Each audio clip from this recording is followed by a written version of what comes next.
So guys, if you enjoy this, hey guys, I'm Nate. Welcome back to the channel. So what are we talking about today? We're talking about the new engines that are apparently coming out in the Challengers after 2023 and after this whole run of Hellcats is over. So what did Dodge, or what is Stellantis trying to do here? I say Stellantis because I just don't feel like this is Dodge, right? I feel like they're straying away from their roots.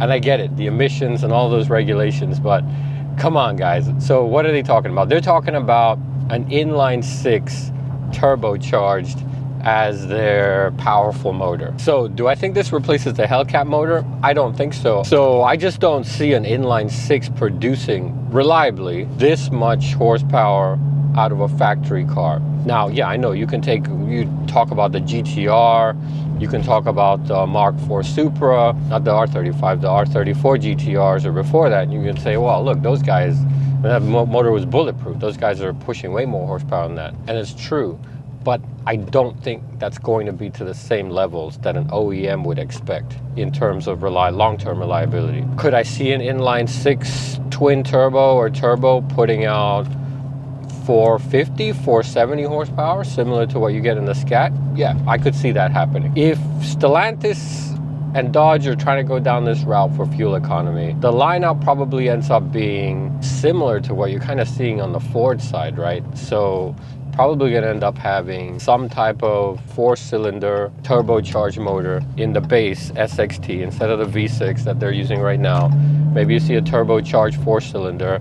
They used to have like the SRT4s, right? I don't know if you guys remember the Dodge Neons, the Dodge Calibers.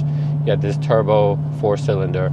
Yeah, you could probably produce at least 300 plus. Ford's doing it with their EcoBoost. In the mid-range to high-range, like, I mean, between a 5.7 liter and the Scat Pack, horsepower-wise, there's what now? I guess 100 horsepower difference, which is a pretty significant bump.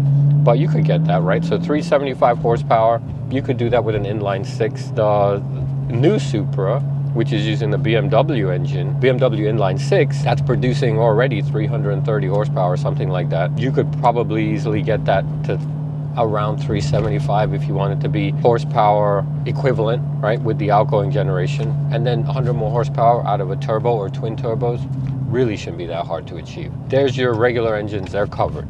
Now, this also assumes performance-wise that the chassis stays the same, and I don't think that's going to be the case. I don't think you're going to see this big chassis still offered on the Challenger and Charger platform. I think this car ends up moving into a smaller platform. Maybe, I don't know if they still call it a Challenger, maybe they bring this CUDA back that they've been talking about for a while now.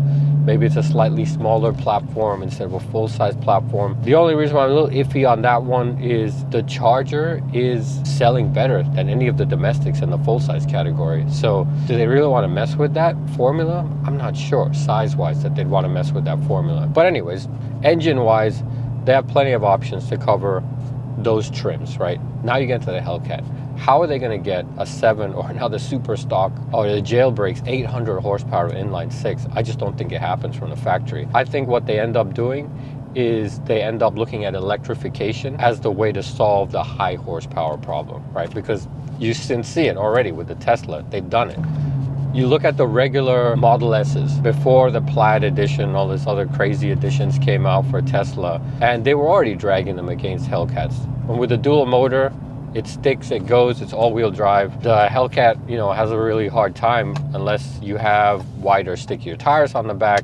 I mean, from the factory, it's gonna have a hard time keeping up with a Model S. On the launch, on a quarter mile, you start getting half-mile and mile races, yeah, then you start, you know, losing some steam on the Model S, and that's where the Hellcat's gonna start reeling it in. Yeah, they could totally go the electric route that they're talking about with that, I don't know, Frats Hog logo or something like that, whatever they teased.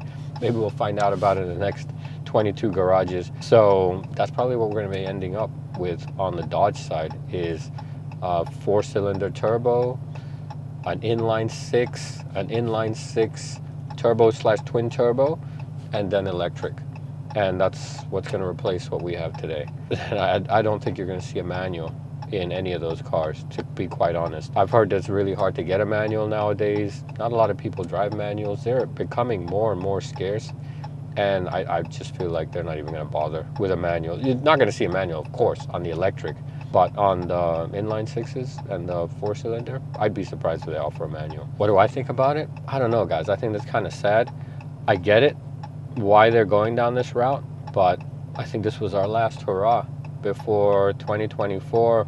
I think this is the last we're going to see of these cars. The Camaro's not selling well, so who knows even what GM's going to do with that platform. The GT500, I think really don't see Ford making another one of those. Look at what they did with the Raptor and the Ford GT. Those are EcoBoost V6s. I actually heard a Raptor the other day taking off, and it did not sound that great. Sorry, you guys really like the Raptor. I loved the old Raptor, the previous 6.2 liter V8. I thought that sounded awesome. But the EcoBoost V6, it didn't sound great to me at all. Not like the old ones. You just are not going to be able to replace that V8 sound. Yeah, they might be able to do something synthetic on the electric side, but on the 4-cylinders and the inline sixes, you're not going to be able to replace that. And that's, for me, that's a huge part of the feel of this car, is the sound of it. So, yeah, I think it's pretty sad. This is it. This was our last hurrah. We got a good hurrah though. I mean, you know, we can't complain.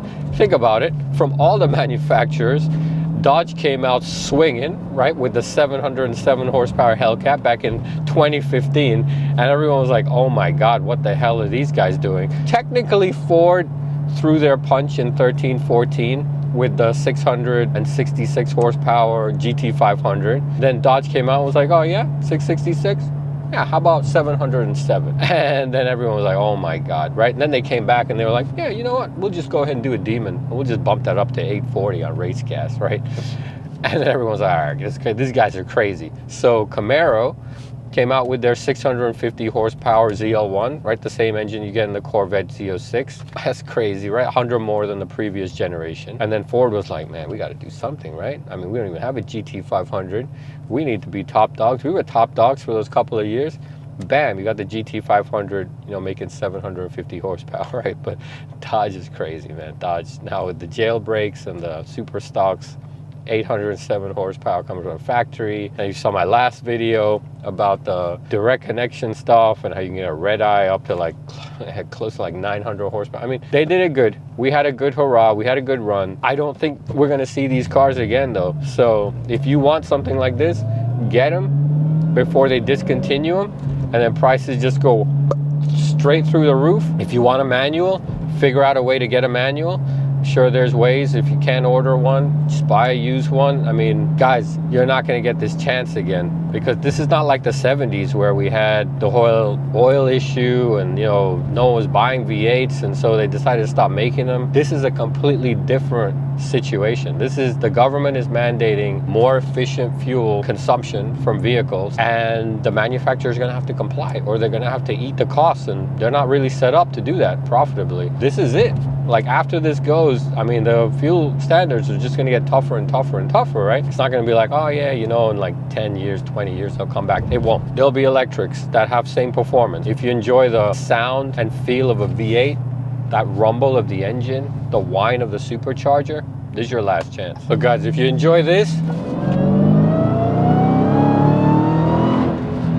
is your last chance. Maybe there's something we can do about this. It's a long shot, guys. I had actually sent an email out to an old friend of mine. The guy actually bought my very first Challenger back in 2009. His name is Bob Fredericks II.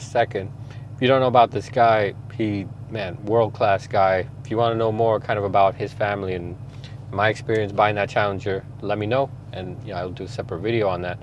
But anyways, I just sent him a question just about manual Hellcats. Get into that in the next video. He replied and he said, yeah, you know, they're killing off these engines, and it's a shame because this is what Dodge is known for, the Hemi, the V8, and it's just not going to be the same brand anymore. And his suggestion was, let's flood their email inboxes with just emails. I mean, you know, keep it respectful, keep it polite, but just tell them, look, this is your brand. This is why I buy your cars.